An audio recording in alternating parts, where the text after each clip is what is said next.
guys, and welcome to episode 192 of the OCDstories.com podcast. Now, this is a story-based episode, and in it, I chat with Zoe Homonoff, who has kindly agreed to share her OCD story with us. So thank you to her. And if the podcast helps you anyway, has helped you in any way, it would mean a lot to me if you could leave a review wherever you listen to it, as it helps me reach more people. So thanks a lot for listening, and here is Zoe. On the podcast today, I have Zoe Homonoff, who has kindly agreed to share her OCD story with us. Welcome to the show, Zoe.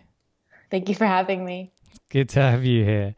And as you know, I always like to give people's OCD stories in as little or as much detail. So, yeah, please share away. Yeah, so I was diagnosed with OCD when I was, I think, around 12 years old. I had just turned 12, but I had had symptoms since I was about 8 years old. That's as early as I can retrace the steps. And I think my OCD started off as it was very much focused on emetophobia, which is the fear of throwing up. So I was very anxious about anything to do with throwing up. And then it kind of evolved, as many people with OCD say it does. Yeah. But it started off as compulsions around like holding my breath and counting and tapping. And then it started to evolve into organizing everything in my room. I would be up for hours by the time I was in 6th grade, just straightening everything and having specific rituals around nighttime. And that's when my parents started to notice, okay, something might be off. So I had been seeing a therapist at the time for just generalized anxiety, but I finally opened up to her about the OCD because I didn't really know what it was, but I knew it wasn't normal. But at the same time, I think this is common for a lot of people with OCD, but their OCD is like, don't tell anybody that it's going on. So I eventually did tell people what was going on, and they had kind of noticed as well that something was off. And that was when I started seeing a psychiatrist for the first time. And it all kind of spiraled out of I had been having trouble with other things at the time too, because it was 6th grade. And so it's the start of middle school and all that fun stuff. But I think going to the psychiatrist, who I actually still see to this day, she was able to figure out what I needed treatment wise. And it was really helpful. Yeah. Okay, cool. No, thank you for sharing. And so when you said about OCD kind of said to you, you can't share this, and you're right. You know, I hear this all the time. It's something I experience. What was the kind of worry, or what was being kind of implied to you as why you couldn't share it? For me, I think it started off as if I shared it, something bad would happen, actually. Okay. Yeah. And so I was worried that my OCD kind of stemmed from like a religious aspect at first, actually, where I was like, if I share this, then God will punish me. So I didn't have specific rituals around like scrupulosity the way some people do, but it did take out a religious aspect because I was going to Hebrew school at the time. And I think that was where my OCD kind of latched onto, like, oh, if you do this, you will anger God. Okay, yeah. Yeah, that's interesting. I asked that because although everyone kind of gets that worry, it differs on the theme and what they're... That was interesting. Thank you. And so you saw the psychiatrist in middle school? Yes. And I still see her to this day. Yeah. Okay, cool. And did she acknowledge that it was OCD? Yes, she did. And the interesting thing was that I had a hunch earlier than her telling me that, because my 6th grade teacher shared a story about somebody with OCD to us. I don't even remember the context, but my friends later on said, Zoe, that sounds exactly like you. And I was like, oh my God, it does. So I had that kind of fear, like, okay, maybe this is something more serious than what I've been thinking it was. Yeah. And then I went to a training later that year for a special needs training I was working on something for my bat mitzvah. I was volunteering with special needs kids, and they did mention OCD as something the kids might be dealing with. And when they mentioned the symptoms, once again, I said, wow, that sounds a lot like what I'm dealing with. Yeah. But I remember telling my mom that, and she said, I don't know. I'm not sure. And I think she was afraid to admit that it might be true. But then when we got the diagnosis, everything kind of fell into place. Yeah, fair enough. And so I guess when you got the diagnosis, it almost wasn't a shock. No, it wasn't. It was probably more shocking to my parents, I think, than to me. Yeah. Okay. Yeah. So when you got that diagnosis, what was that like? How did it feel? Yeah, I think it felt a little bit like a relief, like someone was finally hearing me for the first time or understanding what I was going through. And also the fact that there was a name to it. Yeah. It made me feel like I wasn't going crazy.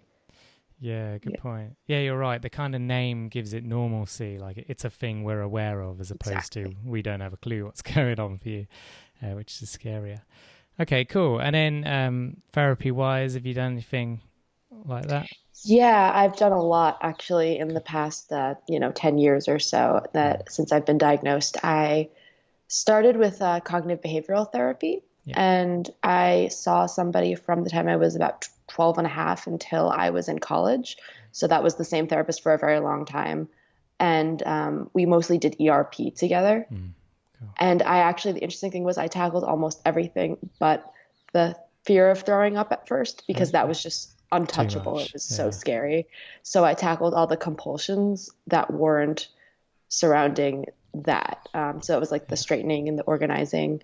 And eventually I did tackle that. And that was, I think, by the time I was entering college, I finally was able to tackle that. Yeah. But I did ERP for a while. And then I actually moved on to dialectical behavioral therapy when I was, I think, my senior year of college. I finally got a recommendation for that. And that was for more emotion regulation, that in addition to the OCD. Yeah. Okay. And what made you, or what helped you finally get to the point where you could face the emetophobia worries? Yeah, I think it was that fed up sort of feeling by the end where I was realizing, you know what, I don't want to live my life in fear. Yeah. And also realizing that if I didn't do anything, kind of like with the other things that I had worked on, they were just going to get worse. And I didn't want to live my life running from something. And the other thing was I do work with kids, and people kept pointing out to me, kids get sick all the time. Yeah. You're going to have to deal with it sooner or later. And I realized that if I was going to work in the field of childcare or psychology or anything like that, I needed to face this fear. Yeah, that's a really good point. That's quite motivating. So DBT, how did you find that for the emotional stuff? I found it really useful. I'm somebody that likes set sort of, not necessarily rules, but set ideas and structure. Exactly. Yeah. So I found that the DBT lingo and the DBT model was really useful for me. So I did it when I was still in Pennsylvania for college. So I don't go there anymore because I'm not in Pennsylvania anymore. But I found the therapist really useful, not just for the OCD, but for just everything. It was very all-encompassing. Yeah. And again, the structure really helped me with the OCD, with other stuff I was dealing with. Like I suffer from panic disorder as well. And I found that actually, even though that's not what DBT is meant to tackle necessarily, it really helped with that. Okay, cool. Yeah, no, that's interesting. Thank you. And I always like to ask whether there was any kind of lifestyle changes you made or anything you did that helped. Like someone said the other day about knitting and journaling, anything like that as well that you enjoy. Yeah. I actually, the funny thing is I knit as well. Oh. And I think I have a feeling I know who's the knitter also because I've seen their posts, but I actually really love knitting, and I found a club actually in college where it was just a knitting and crocheting club, and that helped me get out of my comfort zone with friends and open up to people, and we all would just sit around and knit, and it was wonderful. Yeah. And we even had sales for charity, and we would sell our knitted and crocheted items, and half the proceeds would go to charity, half would go back to us as a club. And it was a really great environment. Yeah. I really love a lot of art things. So I like to draw, I like photography, and I like writing. The one thing that has been difficult lately actually is that on and off, my OCD tends to get in the way of what I like to do creatively. Yeah. So it's hard once I start something, I usually can't stop what I'm doing, and then it becomes more of a chore. So especially with drawing, I've found that I get so obsessed with perfection that I can't enjoy what I'm doing, and that's something I still struggle with to this day. Okay. Yeah. Thank you for sharing. I'd also noticed you've done some writing, right? So we'll talk about your blog in a moment, but you've also written some pieces outside of that. Is that correct? Yes. Yeah. Well, what's that process been like of, I guess, being more vulnerable and sharing that with a wider audience? I think it's been really therapeutic because for so long I was bottling everything up and so afraid to share what I was going through. And then as I began to share, it was almost cathartic with how open I was feeling. And then once I started sharing, it was almost like I couldn't stop. I was realizing not only am I helping myself by being more open, I'm helping other people by telling them that they're not alone. Yeah. Yeah, that's great to hear. Okay, so before we get onto your blog, I got a couple of questions. Was there like a light bulb moment or a big epiphany in your recovery that something just clicked and made sense? Yeah, actually, I think that was probably in the DBT program. There was this unit that they had on emotions where they said that you have to name it to tame it. And all of a sudden it clicked that for so long I had been avoiding saying, this is anxiety, this is OCD. I would just say, you know what, I'm not dealing with this, I'm not dealing with this. And then eventually it would come to a head and I'd have to face facts that I was dealing with the anxiety. And then when I started saying, okay, I'm anxious right now, and that's okay, that was when my recovery started really taking shape. Yeah. Yeah. Yeah. No, that's fascinating. Yeah, so kind of labeling it, acknowledging it, and accepting it, that it's there. Yeah. Okay. Yeah. And is that something, that technique, is that something you apply beyond anxiety as well to other emotions? Oh, definitely. Like when I'm feeling, especially when I'm feeling really upset or hurt, sometimes I would also say to myself, okay, I'm feeling this way right now and it won't last. It's just a temporary feeling, possibly for a long-term effect, but I know myself and I know that I can bounce back. And that's something that I still struggle with the black and white thinking of this is the end all be all. I feel this way and I will never feel anything else, but still working on it. Yeah, absolutely. Cool. No, thank you for sharing. With emotions, I like the analogy of, or metaphor, I always get too confused, of emotions being kind of like a wave. Sometimes the waves can be ginormous, but it's still just a wave and it will pass. Oh, for sure. They used to call that urge surfing sometimes, like with the wave. So if you had an urge that was a negative coping mechanism, and they would say, just surf the wave.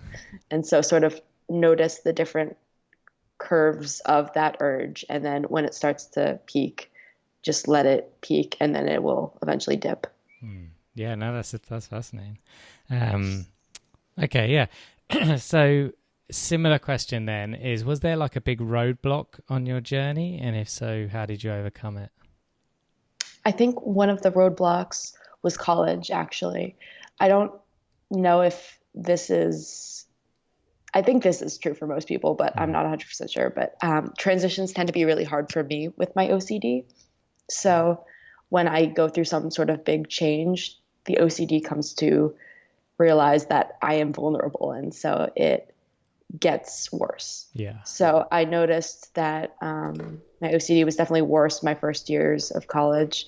And part of the problem was also I was still seeing my therapist from back in my hometown, around my hometown area. And we were using phone therapy, which was not effective at all for me. Okay. And I was so afraid to change therapists because I'd been seeing this therapist for so much of my life that I sort of ignored the signs that the phone therapy wasn't working out.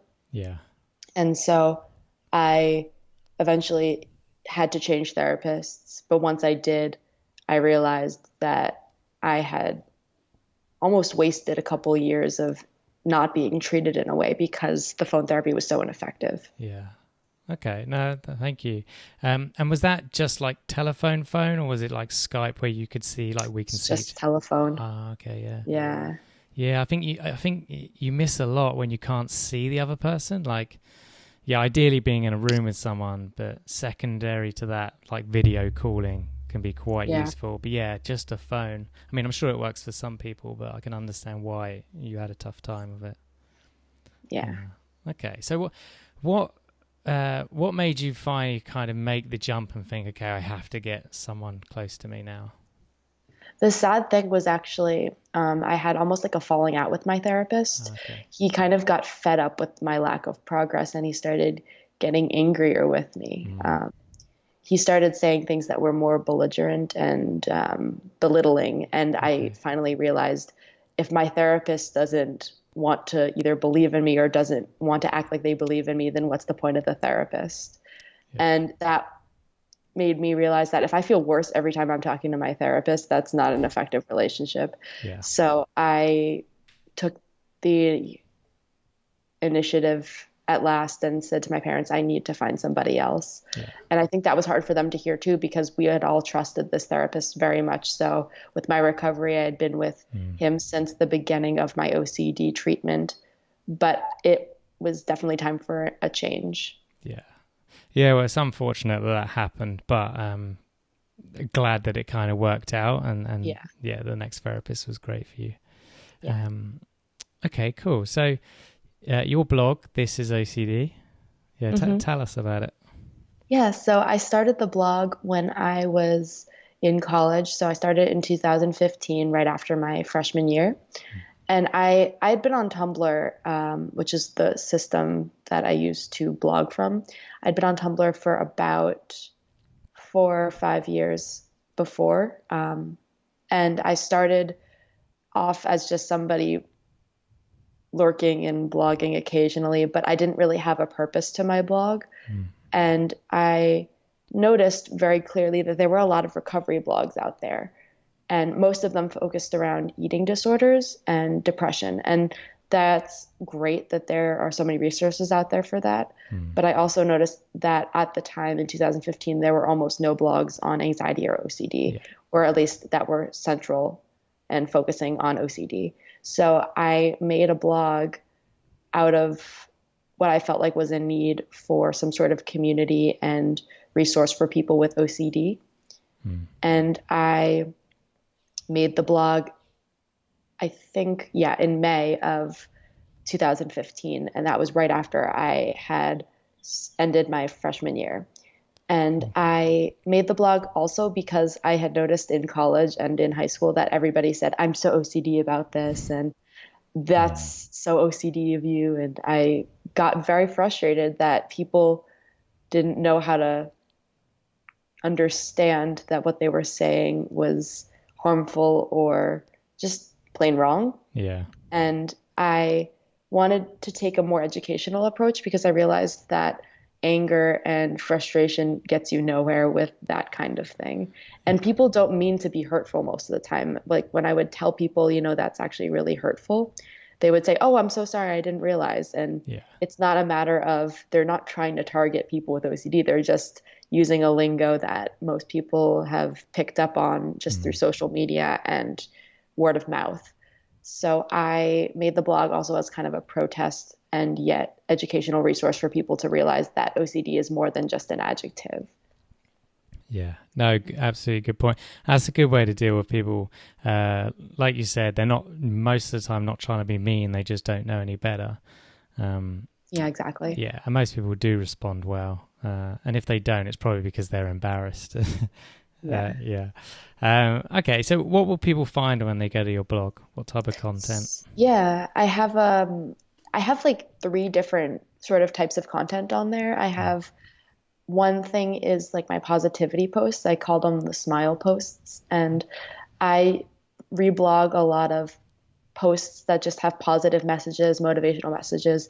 And I do avoid some of the posts that many positivity blogs will repost, which is like just smile or just be happy, because I find that those are actually really not useful for people with more serious mental illness, because sometimes people will just say, just be happy. And it's not that simple. Yeah. But I do post things like, little motivational, you can do it sort of photos, images, etc.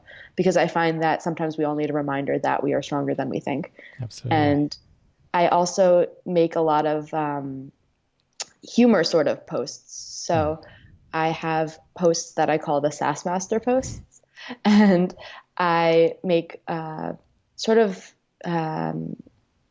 they're funny, but they're also a little bit biting at times, but not in a angry way, more like I understand that OCD is a terrible, terrible illness, and at the same time we can laugh at ourselves. Yeah. So sometimes I will make posts about different types of OCD that just making like a little comment. I usually use like a GIF or some sort of funny picture with them. They're kind of like memes, I guess, if you could call them that. And I tend to get a lot of people's responses from them that are positive, where people say, I need to learn to laugh at myself too. And it's more like we're not laughing at the disorder, but we're laughing with the community. Yeah. And we're seeing that there is a lighter side to this. And I think humor really helps people like myself cope with some of the more serious aspects of the illness, actually. And then the last part of my blog is I do answer people's questions, not necessarily in an advice format, but actually for a while I would ignore the questions in my inbox because I was so anxious about having to respond. And eventually I realized that I don't want to ignore people, but I also am not a professional. So I just give them little motivational responses back. And I do mention in my frequently asked questions that I can't answer certain questions just because I'm not a professional. But I have different responses from people that I will give different validating points to. And I also have this project that I started, I think in 2016, I call it the Real People, Real Problem project. And that is sort of You're Not Alone project, where I make I had a little survey that people could take, and then I would reformat it into a post.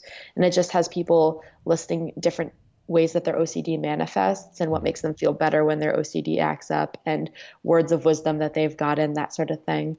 And people can scroll through the post. I believe there's 55 entries right now. And they can just see, wow, OCD looks so different in everybody. And yet, wow, I do that. Or, oh, I feel that way sometimes. And it's really nice to have that sort of juncture between I'm not alone and everything looks different on different people. And that's okay. Yeah. Yeah, no, I love that. Well, look, thank you for sharing that. And it's this is ocd.blog. Is that correct? Yes. Okay, cool. Yes. I'll put the link in the show notes anyway. Awesome. Thank you. No worries. Cool. No, that's great. And it's, you like you said, you started in May 2015. My site started in August 2015. Oh, so okay. They're very similar age. And I agree with you. There wasn't a great deal at the time on the internet. Gratefully and thankfully now there's so much, there's 1,000,001 OCD Instagram accounts or Facebook support groups or other blogs. So it's really great to see, honestly. Yeah. Cool. Well, thank you for being a pioneer in it. Thank you. No worries. So words of hope for those with OCD. Someone's just come up to you, said they have OCD, and they've just asked for a few words of hope. What would you tell them? I would say that OCD is kind of a tricky disorder where sometimes it'll feel like you're not getting better, or it'll feel like, oh, it's changing constantly. Whenever it evolves, I can't keep up. But you can. We are all so much stronger than we realize, and we can find our inner strength in so many different ways. Just remember to do the things that make you happy, and OCD can never take away from you the strength that you possess inside. Yeah. It just can't. Absolutely. And do you have like a favorite resource, like a book, a video, anything like that? I think my favorite resource for when I'm feeling really down about any sort of anxiety, I actually tend to go to YouTube, and there's a bunch of different videos that I'll go to that have like just reassuring words. I tend to go for like positive affirmation videos, Okay, yeah. but I also will sometimes even look at my own blog. Like genuinely, I go to the parts of Tumblr that are the positive posts, and I remind myself of my inner strength, and I remind myself that other people are struggling just like me. Yeah. And that feeling of not being so alone anymore is very powerful. Yeah, I completely agree. Yeah, the feeling of it's not just me. There's a million and one other people who are experiencing somewhat similar right now or have done historically. Yeah. Okay, so let's say someone's just started therapy. Is there something that you wish you would have known at the start of your therapy for OCD that you'd like to share with others? Yeah, I think everybody's going to say that when you're in the therapy, like it's hard to feel like what people are saying about, oh, you can do this and nothing bad will happen. It's easy to say that. It's really hard to feel that way. Yeah.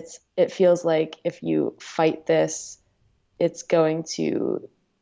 something bad will happen, or something will get worse, or nothing's going to change. But one thing I do want to say is, one thing I was really afraid of was medication, actually.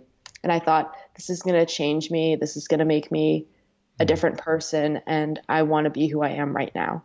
And then if I look back at that person, I was different, but maybe I wasn't as happy as I am now, or I wasn't as myself as I am now, because I think medication doesn't change you into a person you aren't. It changes you and makes you the person you are, because OCD isn't all that you are. Yeah. And I think it gets dangerous when people do say, like, you are not your OCD, because sometimes we do feel that way.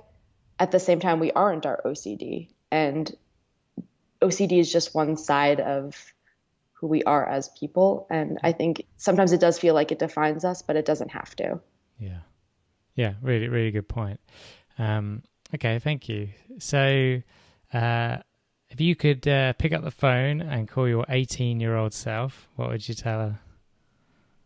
Well, I think I'd say that I think at 18 years old, I was having a really difficult time. I had just graduated high school, and I actually went through a lot of really nasty friendship type breakups at the time, where I lost a lot of people in my life around 18 years old. And a lot of it was because they didn't really know how to handle my mental illness.